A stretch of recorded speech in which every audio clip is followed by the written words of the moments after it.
quickly? I got to take questions for Luc Lipcius. How weird is it not having your brother here? Oh man, I've been asked that a lot. It's different, you know. It's a learning experience. We've never really been apart, but I just think it's been really cool to follow him, see how he's been doing, see how he's adjusting to the pro ball lifestyle, and I mean, we're still in touch, you know. He'll come and visit, but it's definitely a change. Expecting birthday presents and Christmas presents to get better. Oh yeah, he's already taken me on a couple shopping sprees, so yeah, we're having fun with that. Had an unfortunate injury last year. You back to being 100%? Oh yeah, everything feels really good. I'm just excited to play a full season, hopefully. I mean, we gotta take it one step at a time with the fall, but yeah, I'm feeling 100%. Any of the new freshman hitters impressing you so far? Jordan Beck is a guy that has big league pop, really good hands. I think once he settles into the whole college atmosphere, he'll be really good. And then the other guys are just all around good. You know, we brought in a really good class. Even the JUCO guys are really good. So I'm just excited to see what we got. As a guy who's been here several years now, what are you saying to some of these new guys about, you know, the field and the program, and then maybe the expectations after making the postseason last year? So I think the main thing is to teach them the culture, to teach them the discipline, teach them that we do everything hard work here. You know, there's no things that come easy, and I think that's the biggest thing for them to learn, is to just buy into doing things right, doing things with discipline, and then after that they're all really talented, but once they figure it out up here, they're going to be really good.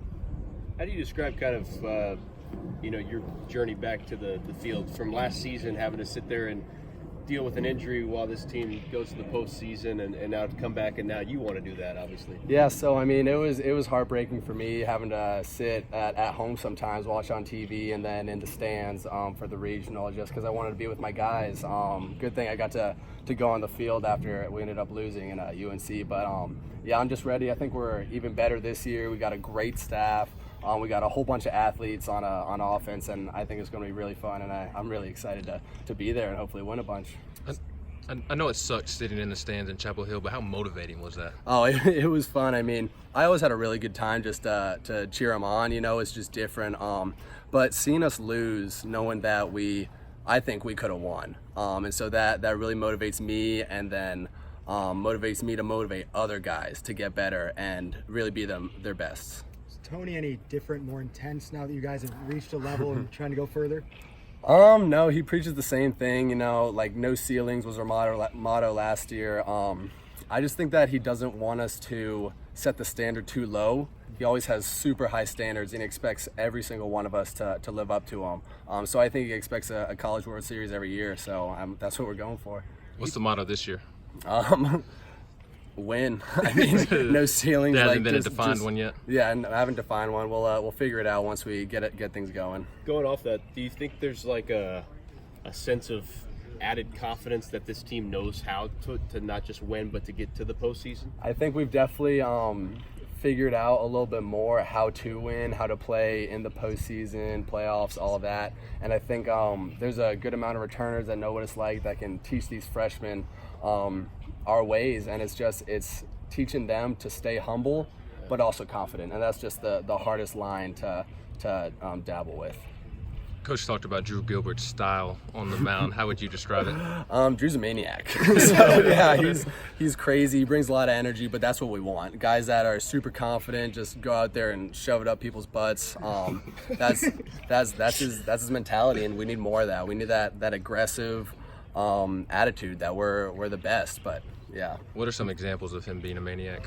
I don't know. He's just like, you say anything to him, he's like, "Oh yeah, buddy." His northern accent. He's always seems like he's always hopped up on caffeine. He's always yelling. It's just like the way he carries himself. It's hard to describe. Coach said this is looking to be another defense and pitching team.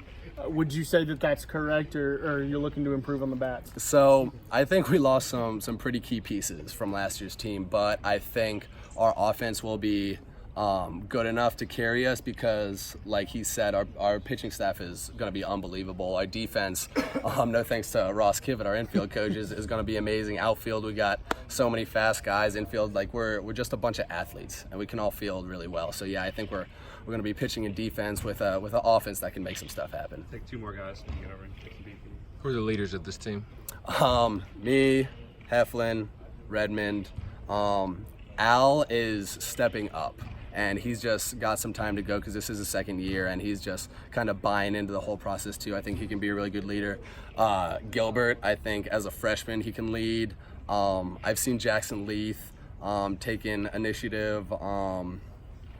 Yeah, and those are the main guys. It's mainly the fourth years, the seniors that have just have been with the coaching staff for a while. Chase Wallace, he's a good example. We just have more of more leadership within the team as opposed to like one big leader trickling down, but more just like everyone keeps everyone in check, and which I think that's really good. If you have a self-policing team, it takes a lot of stress off the coaches, and I think it's just better for the whole dynamic.